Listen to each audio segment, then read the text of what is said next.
राधे राधे दोस्तों, आइए श्रावण मास महत्तम कथा अध्याय 17 सुनेंगे। इस अध्याय में हम श्रावण मास की अष्टमी को देवी पवित्रारोपण पवित्र निर्माण विधि जानेंगे। तो आइए शुरू करते हैं।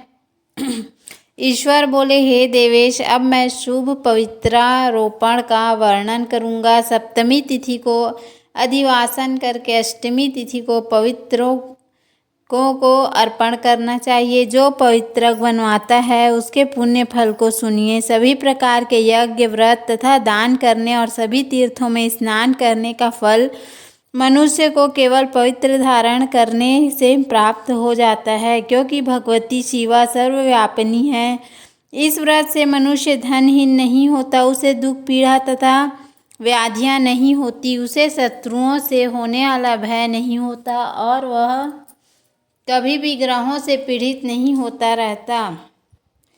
इससे छोटे बड़े सभी कार्य सिद्ध हो जाते हैं। हे वत्स, मनुष्यों को तथा राजाओं को विशेष करके स्त्रियों के पुण्य की वृद्धि के लिए इससे श्रेष्ठ कोई अन्य व्रत नहीं है। तो हे तात, सौभाग्य प्रदान करने वाले इस व्रत को मैंने आपके प्रति स्नेह का कारण बताया है। हे ब्रह्मपुत्र, श्रावण मास के शुक्ल पक्ष की सप्तमी तिथि को अधिवासन करके देवी के प्रति उत्तम भक्ति से संपन्न वह मनुष्य सभी सामग्रियों से युक्त होकर सभी पूजा द्रव्यों, गंध, पुष्प, फल आदि अनेक प्रकार के नैवेद्य तथा वस्त्राभरण आदि संपादित करके इनकी शुद्धि करे।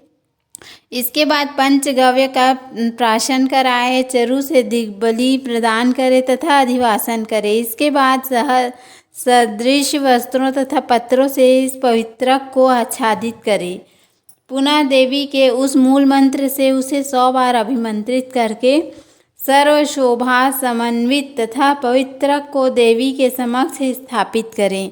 इसके बाद देवी का मंडप बनाकर रात्रि में जागरण करें और नट, नर्तक तथा वारांगनाओं के अनेक विध कुशल समूहों और गाने बजाने तथा नाचने की कला में प्रवीण लोगों को देवी के समक्ष स्थापित करें। उसके बाद प्रातःकाल विधिवत स्नान करके पुनः बलि प्रदान करें। इसके बाद विधिवत देवी की पूजा करके स्त्रियों तथा द्विजों को भोजन कराएं। पहले देवी को पवित्रक अर्पण करें, अंत में दक्षिणा प्रदान करें। हे वत्स, अपनी सामर्थ्य के अनुसार कार्य सिद्धि करने वाले उस नियम को धारण करें। राजा को प्रयत्न पूर्वक स्त्री के प्रति आसक्ति, जुआ, आखेट तथा मांस आदि का परित्याग कर देना चाहिए। ब्राह्मणों तथा आचार्यों को स्वाध्याय और वैश्यों को खेती का कार्य तथा व्यवसाय नहीं करना चाहिए। 7, 5, 3, 1 अथवा आधा दिन ही त्याग पूर्वक रहना चाहिए और देवी के कार्यों में निरंतर अपने मन की आसक्ति बनाए रखनी चाहिए। हे मुनि सत्तम, जो बुद्धिमान व्यक्ति विधि पूर्वक पवित्रार्पण नहीं करता है उसकी वर्ष भर की पूजा व्यर्थ हो जाती है। अतः मनुष्यों को चाहिए कि देवी परायण तथा भक्ति से संपन्न होकर प्रत्येक वर्ष शुभ पवित्रारोपण अवश्य करें। कर्क तथा सिंह राशि में सूर्य के प्रवेश करने पर शुक्ल पक्ष की अष्टमी तिथि को देवी का पवित्रक अर्पित करना चाहिए।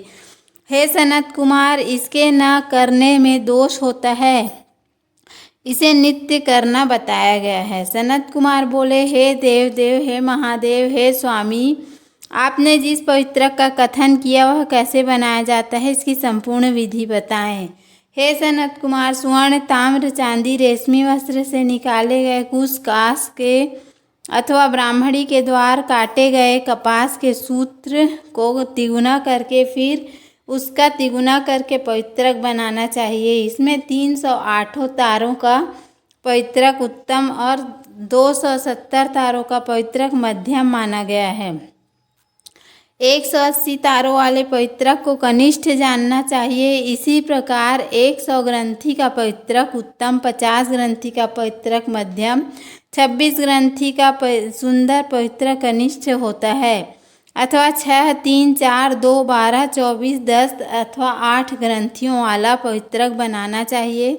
अथवा 108 ग्रंथि का पवित्रक उत्तम, 54 ग्रंथि का माध्यम तथा 27 ग्रंथि का कनिष्ठ होता है। प्रतिमा के घुटने तक का लंबा पवित्रक उत्तम, जंघा तक लंबा पवित्रक मध्यम तथा नाभि पर्यंत पवित्रक अधम कहा जाता है।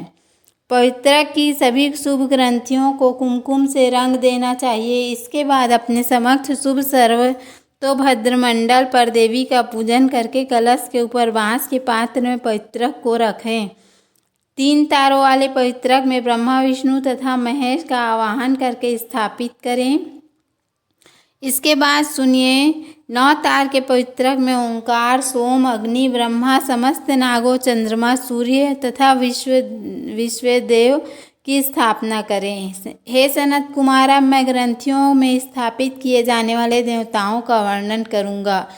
क्रिया, पौरुषी, वीरा, विजया, पराजिता, मनोन्मयी, जया, भद्रा, मुक्ति और ईशा ये देवियाँ हैं। इनके नामों के पूर्व में प्रणव तथा अंत में नमः लगाकर ग्रंथि संख्या के अनुसार क्रमशः आवाहन करके चंदन आदि से इनकी पूजा करनी चाहिए।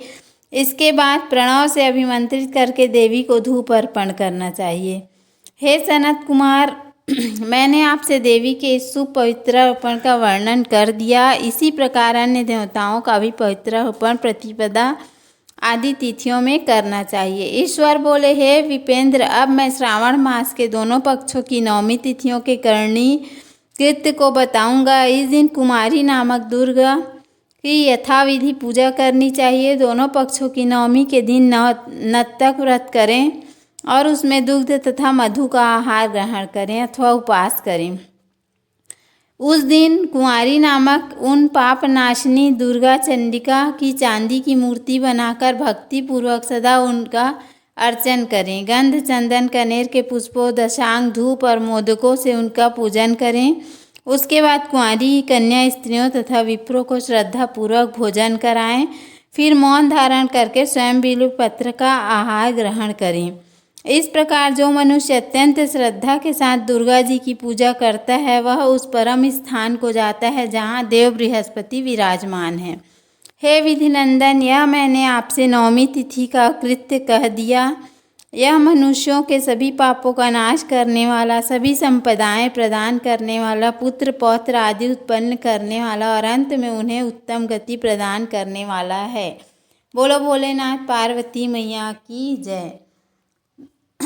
तो उम्मीद है आपको हमारा वीडियो पसंद आया होगा। यदि वीडियो पसंद आया तो वीडियो को लाइक, शेयर और सब्सक्राइब करना ना भूलें। धन्यवाद। अगली कथा हम कल सुनेंगे।